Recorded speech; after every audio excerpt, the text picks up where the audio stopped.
Tuhan semesta alam, yang mana pada pagi hari ini kita dapat bertatap muka kembali. Hari ini kita akan membahas tema yang sangat relevan dan penting dalam kehidupan kita sehari-hari, yaitu menghindari ghibah dan pentingnya tabayun. Apa itu ghibah dan kenapa berbahaya? Ghibah atau menggunjing secara sederhana ialah membicarakan keburukan orang lain di belakangnya, meskipun itu benar adanya.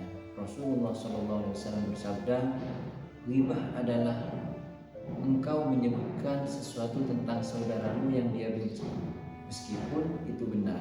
Jika tidak benar, maka itu fitnah. Hadis riwayat Muslim. Allah Subhanahu wa Ta'ala sangat mengecam ghibah. Dalam surah Al-Hujurat ayat 12, Allah Subhanahu wa Ta'ala berfirman, yang artinya, janganlah kalian menggunjing satu sama lain. Sukakah salah seorang dari kalian memakan daging saudaranya yang sudah mati? Maka tentu kalian jijik. Mengapa ghibah itu bahaya? Karena yang pertama, ghibah itu dapat merusak hubungan antar sesama. Yang kedua, menghapus pahala amal. Yang ketiga, bisa menyebabkan dosa terus-menerus tanpa kita sadari. Contoh ghibah di kehidupan nyata yang pertama ialah lewat chat grup atau WA. Tanpa kita sadari ternyata kita sedang ghibah teman kita. Yang kedua, lewat media sosial seperti di komentarnya, statusnya, di kontennya, ataupun di media sosial lainnya. Bahkan lewat emoji atau sindiran halus yang dimaksudkan untuk merendahkan orang lain. Jadi kita harus pandai-pandai untuk tidak melaksanakan ghibah dan harus sering-sering banyak tabayun. Apa itu tabayun dan mengapa penting? Seperti yang tadi saya sampaikan, bahwa kita harus banyak bertabayun. Tabayun itu artinya klarifikasi atau mengecek kebenaran sebuah informasi sebelum percaya dan menyebarkannya. Dalam surah Al-Hujurat ayat 6, Allah Subhanahu wa Ta'ala berfirman, yang artinya, wahai orang-orang yang beriman, jika datang kepadamu seorang fasik membawa berita, maka periksalah terlebih dahulu. Mengapa kita harus tabayun? Tujuannya yang pertama ialah agar tidak salah paham. Yang kedua, agar tidak menzalimi orang lain dengan prasangka. Terus yang ketiga, agar tidak menyebarkan fitnah. Itu termasuk salah satu tujuan kita harus bertabayun ketika kita mendapatkan informasi atau berita dari orang lain. Nah, bagaimana caranya? Cara-cara kita untuk bisa menghindari ghibah dan melaksanakan tabayun. Ada 5 langkah praktis untuk menghindari ghibah dan mengamalkan tabayun. Yang pertama, yaitu tahan lisan. Bicara yang perlu saja.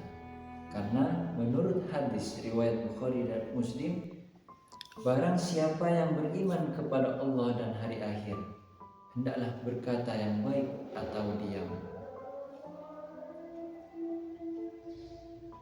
Terus yang kedua, bersihkan grup dan lingkungan dari ghibah. Bagaimana caranya?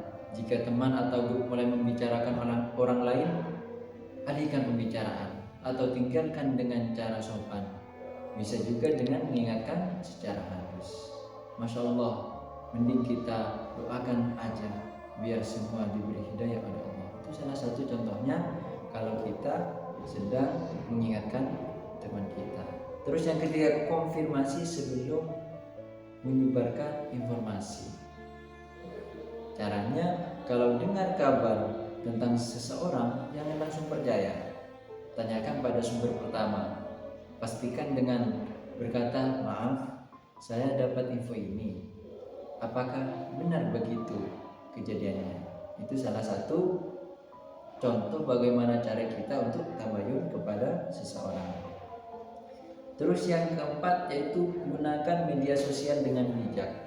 Nah, caranya hindari menyindir di status. Jangan sebarkan gosip, jangan komentar buruk di postingan orang. Kita akan ditanya di akhirat nanti, bukan hanya soal lisan, tapi juga jari kita. Ya, kalau sekarang melihat zaman yang sudah canggih, tentunya banyak cara atau tipu muslihat setan untuk menyesatkan kita. Terus yang kelima yaitu perbanyak zikir dan tilawah. Nah, caranya lisan yang sibuk berzikir tidak akan sempat untuk berghibah. Mulut dan hati yang terisi dengan Al-Quran akan lebih tenang dan positif. Mungkin hanya itu yang dapat kami sampaikan.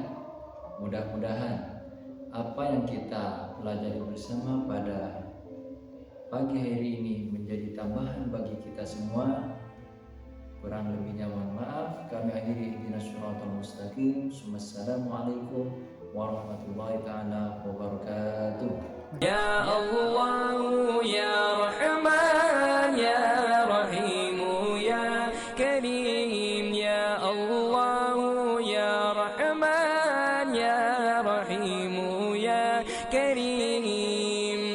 La ilaha illallah Muhammadur Rasulullah. La ilaha illallah Muhammadur Rasulullah. Ya Allah ya Rahman ya Rahim ya Karim.